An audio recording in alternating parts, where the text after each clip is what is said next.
Mwanariadha, ulikuwa ukifanya movement zako bila maumivu yoyote yale, lakini mwisho wa siku unafanya movement zako na maumivu makali sana kwenye magoti.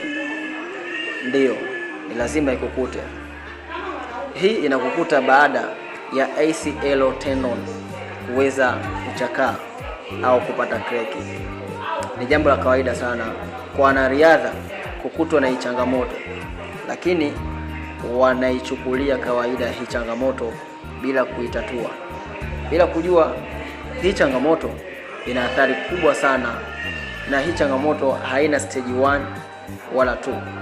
Hii changamoto ina stage 4 tu, ambayo kama tendon yako itachanika au kukatika, itakubidi kufanywa upasuaji na kuwekwa replacement katika ile sehemu ambayo imekatika. Sasa unasubiri nini? Hiyo dalili ambayo unahisi maumivu makali sana kwenye goti, inawezekana ikawa ACL tendon inasumbua.